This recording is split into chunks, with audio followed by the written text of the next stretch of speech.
Chapter 16. What did you say to them this time? I ask.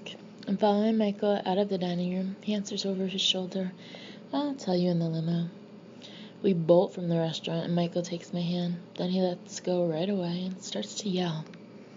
Not at me, though. He's screaming at a street person urinating against the side of the building. You piece of shit, you moron, you walking obscenity. He pushes the man and his face hits the brick wall. I look away. This is the thing about Michael that I don't like at all, his temper. Doesn't show itself often, but when it does, look out. I walk on ahead and he catches up, taking my hand again. Sorry, Chris, sorry, he whispers. Sorry. A little way down the street, his driver, Vincent, is already out of the company limousine, and he opens the rear door for us.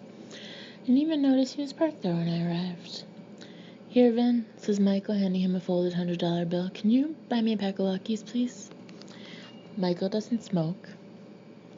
Vincent, a large man who looks as if he just walked off the set of The Sopranos, gives a quick and firm nod. Enough said. He closes the door behind us and promptly gets lost. Michael and I settle into the plush leather back seat. He dims the light so they're just right. Alone at last, he says, stroking my hair. I'm really sorry about back there. It's okay, you're too protective, that's all. I give him a playful poke to the chest. Okay, so now tell me, why did everyone at the table offer you a pen? It's called God is in the details. What's that supposed to mean?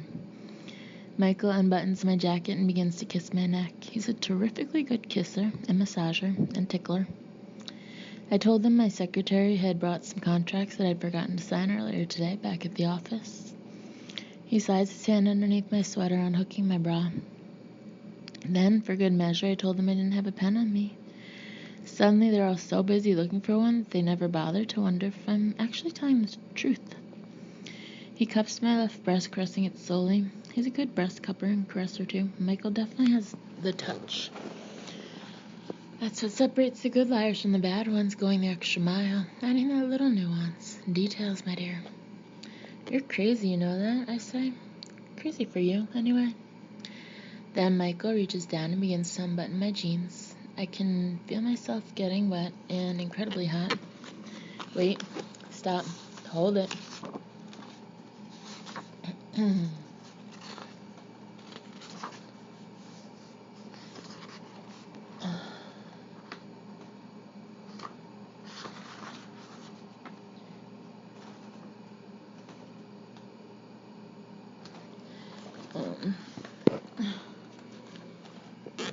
Michael, there's something I have to tell you about, but I only get partway into the sentence before he covers my mouth with his. He kisses me deep and hard, and I get caught up even more in the moment. He feels so good, and I feel so safe in his arms. And, need I say, sane. We fall back against the length of the seat, the leather cool and enticing to the touch. He pulls off my jeans, and I help him out of his trousers. His hand slowly travels up my thighs, over my stomach, around my chest. His fingers barely grazing my skin. Gosh, you're amazing, he says. So soft, so sweet, so not penly. I wrap my legs around Michael tightly as he enters me, and I don't let go of him until I come. I feel dizzy and wonderful, and I never want the feeling to end, not ever. This is no dream. Chapter 17. So, what did you want to tell me? Asked Michael, tucked me in his shirt. Did something happen today? Something good, I hope. That gallery called? But somehow I don't feel like a post-sex conversation. Honestly, what happened today seems too crazy to talk about now. I feel embarrassed. I'm also whipped. We'll talk about it tomorrow. I say you've got to get back to your dinner. He grasps my hand. Are you sure? I nod. Pens or no pens, your guest might be a little suspicious by now. That or just more drunk. I laugh and he smiles. Gosh, I'm still helpless in front of that smile of his. Michael pages Vincent to have him come back and drive me home.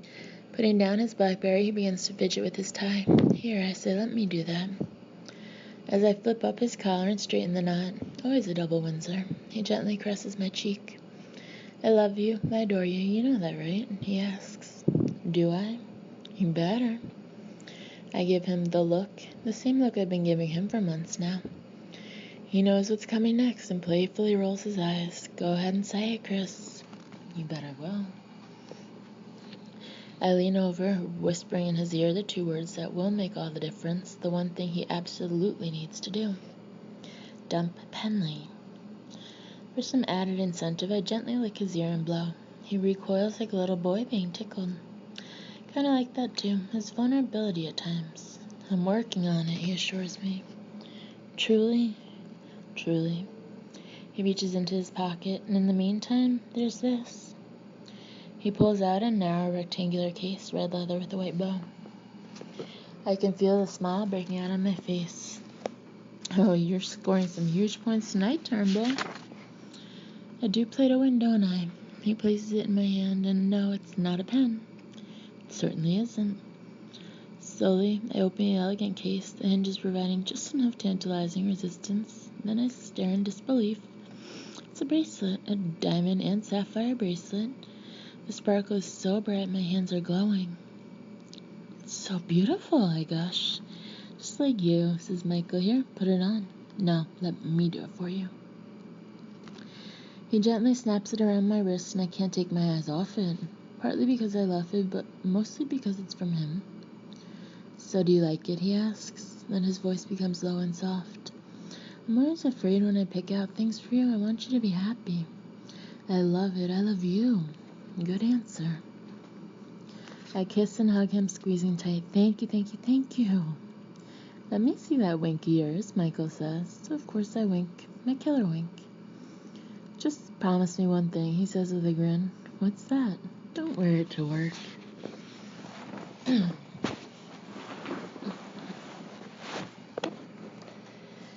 Chapter 18. I keep staring at my stunning, unbelievably beautiful bracelet as Vincent drives me home. 4 diamonds, 2 sapphires, 4 diamonds, 2 sapphires, all the way around my wrist. A perfect circle. Well done, Michael.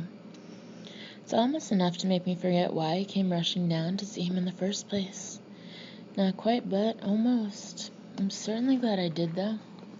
Already my awful day seems like a long time ago. That's a very good thing.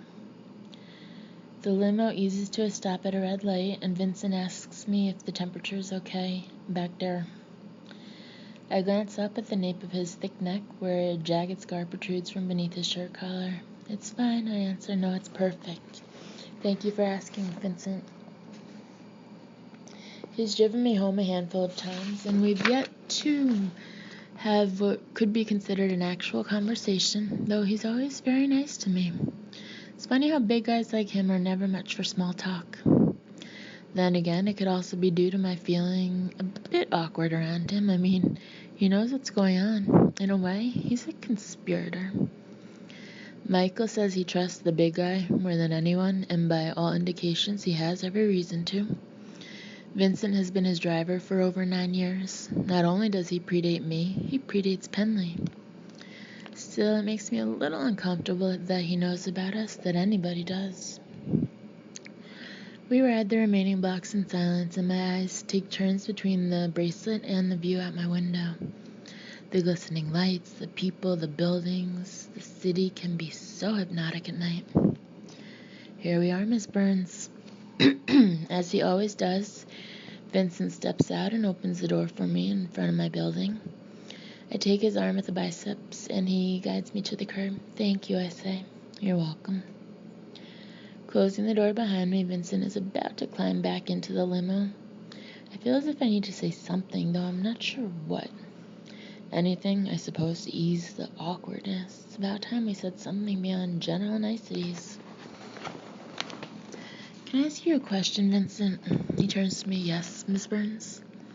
I sputter for a moment, then some words come. Do you like your job? Yes, very much so. He says Mr. Turnbull is a good boss. I'm sure he is. I know he trusts you a great deal. He nods. You're pretty loyal to him, aren't you? I ask. Vincent pauses for a second. He's probably not sure where this is going, and to be honest, neither am I. Extremely loyal, he answers. That's important. Yes, it is, Miss Burns. He folds his arms. There's nothing I wouldn't do for him. Good answer, I say. 4. Chapter 19. I jolt up from my bed mid-scream, but I'm holding it inside because I don't want to explain myself to Mrs. Rosencrantz again. I'm soaking in sweat as tears race down my cheeks, the image is still burning in my mind. From the dream, which feels so incredibly real. I've had it again, the exact same one. I don't believe this. It's the next morning, but that's all that's changed. I even hear the music, that same song playing in my head. Familiar tune, though I still can't put a name to it. And the smell of something burning is present too, just like at the Falcon. What is that smell? Swinging both feet out of bed, I take a second to wipe my eyes dry. I feel miserable and drained. Not even the sight of my beautiful new bracelet curled up on the nightstand can raise my spirits.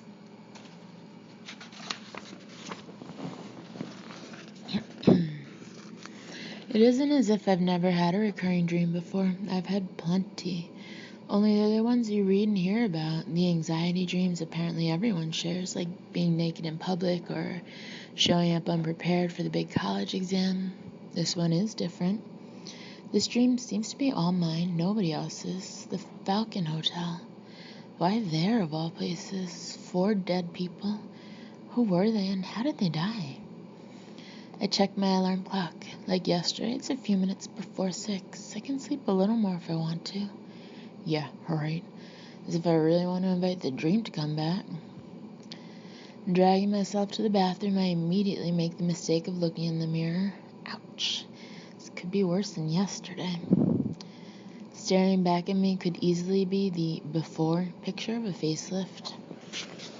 Hey, at least I've got hot water today. With the shower on full blast, I crank my wet tunes, the hope being that I can drown out one song in my head with another. Better yet, maybe they'll play the same song so I can hear the lyrics and figure out what it is. Somehow, I don't imagine myself being that lucky. The shower does feel good though, so I stay in there for a while. As the water cascades over my head, I begin to relax. I've got the radio tuned to WFUV, the college radio station out of Fordham, and they're playing Allison by Elvis Costello, one of my favorites. Before I know it, and just as I hoped, it's the only thing I hear between my ears. That is, until the song ends and some guy comes on reading the news. I whip back my head from the shower spray. I could swear he said something about a tragedy at the Falcon Hotel. But that's not what has me shaking like a leaf as I try to towel myself dry. The radio newsman didn't say it happened yesterday. He said it happened this morning. 30 minutes later, Michael hasn't called, but I'm heading out the door in my place. I turn my key to double lock it and... Miss Burns! Not again. It's way too early to face the Wicked Witch on 9. I turn, and it's even worse than I thought. Mrs. Rosencrantz has brought a bald old man who towers over her despite his being no more than 5'5", 6 tops. You were screaming and screaming. She practically screams in my face. You woke up my Herbert. He heard it. Ask him, Miss Burns. I don't ask Herbert.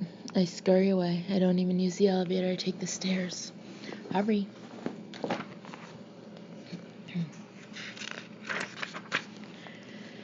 Chapter 20. Even by Manhattan standards, I'm walking incredibly fast a few minutes later.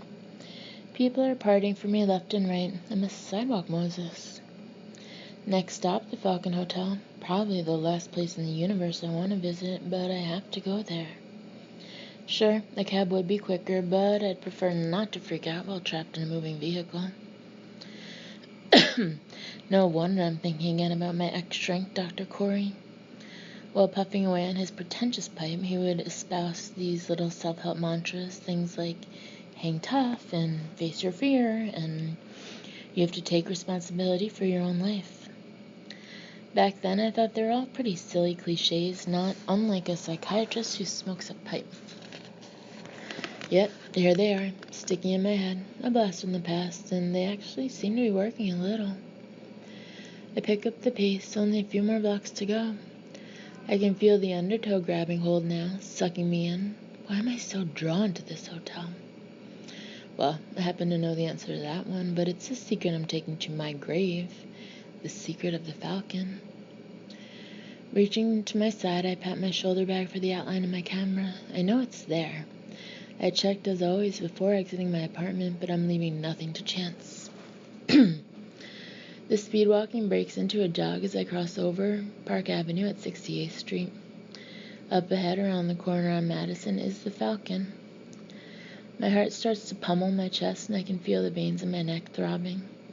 You can do this, Chris. Nobody's going to solve this but you. I'm steps away from the corner. Do I hear a crowd still gathered? Is that a siren? There's only one way to find out. But my feet have other ideas. I stop shy of the corner, fighting the undertow and giving it into my fear. I'm afraid to look. Don't be such a wimp. It's not exactly one of Dr. Corey's mantras, but it does the trick just the same. Taking a deep breath and balling my fists, I push around the corner and stare at absolutely nothing. What I see is a typical New York street scene outside the Falcon. People coming and going. Cars and cabs sputtering along in front of the hotel's bright red awning. It's as if nothing has happened. Duh, what was I thinking? Obviously, I misheard the guy on the radio. I was under the shower after all. Too much water in the ears. That has to be it. I reached for my camera. These won't be my most inspired pictures, but they may be among my most satisfying. See, Chris, you're not as crazy as you thought. And after clicking away, I'll go inside the hotel and ask the front desk what happened yesterday. I'll get the story, the scoop, the truth. Then I'll put this whole bizarre thing behind me. I lift the camera to my eye, my hand reaching to focus. I'm twisting the lens clockwise when I feel someone touch my shoulder. I freeze, like a picture. Click, then crash. The camera slips from my grasp, falling to the pavement. Chapter 21. Damn it to hell! I stoop to pick up the Leica, still in one piece but the lens shattered on impact. Then I spin around. And it's his eyes I see first, the same intense stare as yesterday.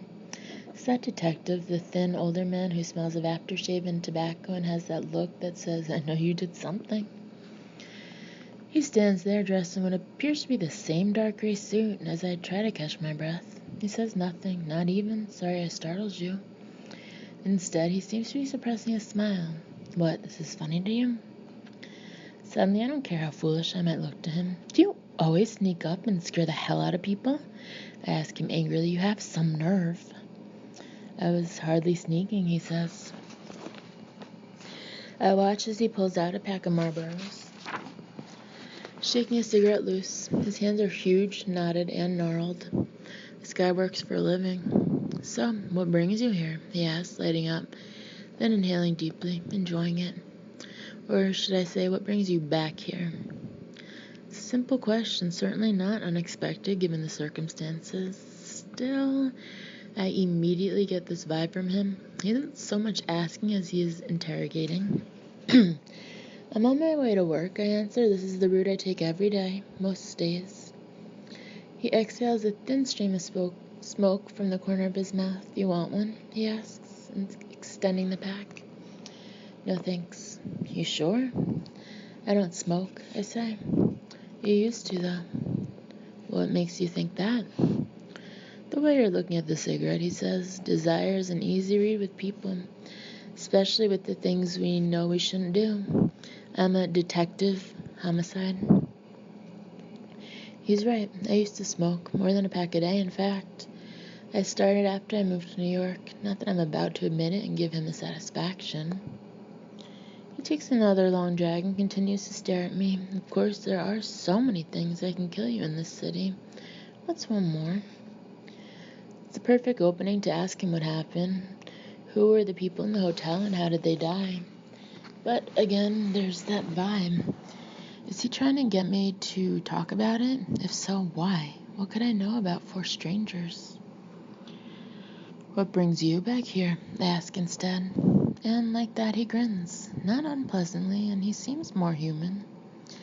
Sometimes the bad guy is dumb enough to return to the scene of the crime, he says. Or bad girl, as the case may be. So much for that vibe being just a vibe. What did you say your name was again? He asks. I didn't. He reaches into his jacket. Out come a ballpoint pen and a notepad. Anytime you're ready, he says, poised to write. Are you interrogating me? No, I'm just asking for your name. It's Kristen Burns, I quickly answer. And yours? He stares at me. Those eyes. Delmonico, he says, Detective Frank Delmonico. He reaches into his jacket again and hands me his card. I don't look at it, on purpose. Instead, I glance at my watch. Listen, I'm sorry to cut this short, I say, but I'm afraid I'm going to be late for work. Sounds like such a line, and for the most part it is. Then again, this guy has never encountered the wrath of Penley, the pencil Turnbull. As much as I want to hightail it out of there, I also need to. Otherwise, Detective Frank Delmonico might be investigating another death, this time up on 5th Avenue. Mine. I promise, I say. If we can do this later, I'll answer any question you have, but I don't know anything. Just tell me where we can meet. He snaps his notepad shut. Don't you worry your pretty little head, he says. I'll find you. It won't be a problem. Then he touches one finger to the side of his temple. Detective, remember? Homicide. Chapter 22. Huff and puff, huff and puff. But Penley isn't waiting for me at the door when I arrive for work. I guess it's my reward for sprinting the last few blocks up 5th Avenue so I wouldn't be late. I've barely taken 2 steps into the apartment's foyer, however, before I hear her lovely voice call out from the kitchen. Kristen, is that you? Tell me it's you. Good morning, Penley, I answer. Though, like yesterday, it's been anything but a good morning. In fact, with the repeat of the bad dream, having to see that creepy detective again, and, in between, shattering one very expensive camera lens, the morning so far has been downright awful. One of my worst ever. I walk through the red velvet-lined dining room with its crystal-dripping chandelier, and push through the swinging door of the white-on-white stainless kitchen to see Penley sitting over a cup of coffee. Huh? Sitting next to her is Michael. Great, just great. This is hardly the first time the 3 of us have been in the same room together, but it's the last thing I need right now. Of course, Michael's probably getting a big kick out of it, or maybe not. Actually, he doesn't look too chipper as he glances up from his Wall Street Journal. With bleary eyes, rumpled ash blonde hair, and his body wrapped sloppily in a robe, hungover would be more like it. Be careful we don't talk too loud, Kristen, says Penley in a sarcastic whisper. Someone here was out a little late with the boys last night. You're lucky it was the Swedes and not the Russians, says Michael, barely above a mumble. Otherwise I'd still be in bed. Oh, yes, how lucky for all of us, says Penley, rolling her eyes. She actually gives me a smile, as if the 2 of us are sharing some kind of female bonding moment. Please. Michael's evening with the Swedes must have gone on long after he said goodnight to me. Long after, I should think, as he's rarely late for the office. The only other time I saw him like this was when Penley last took the kids out to her parents in Connecticut for the night, and Michael stayed in the city claiming he had to work. The 2 of us snuck off to Brooklyn, grabbed a back table at a restaurant, Bonita, and drank 3 pitchers of sangria. We woke up the next morning in a sweet Bear Stevens keeps on Central Park South, with headaches the size of Mexico. Penley glares at Michael. Well, aren't you at least going to say hello to Kristen? Hello to Kristen, he parrots, his eyes not budging from the newspaper. Penley whacks his arm, and I do everything not to smile. In his efforts to keep her in the dark about our relationship, Michael has mastered the art of complete indifference toward me when the 3 of us are together, so much so that it's comical. Not to mention pretty smart. Seconds later, Penley assures us that the ruse is still working. After informing me that Dakota and Sean are in their rooms getting dressed for school, she turns to Michael as if she's just thought of something. Hey, what about Kristen? She says. She turns back to me, not waiting for Michael to respond. I mean, I've never heard you talk about having a boyfriend. I assume that means you're available. You are, right? Available? Available for what? She explains, I was telling Michael about this guy I know at my gym who is upset about his girlfriend leaving him. I think what he needs to do is start dating again as soon as possible. Would you like to meet him, Kristen? He's cute. You mean like a blind date, I ask?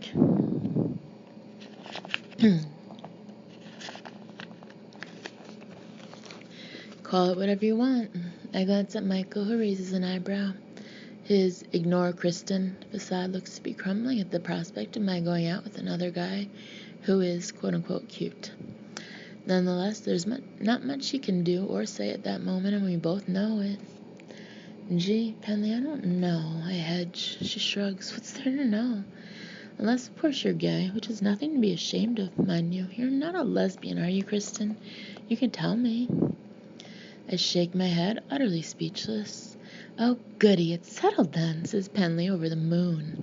His name is Stephen. I'll tell him all about you, and we'll set something up. He is a hunk, Kristen. Gee, I can't wait.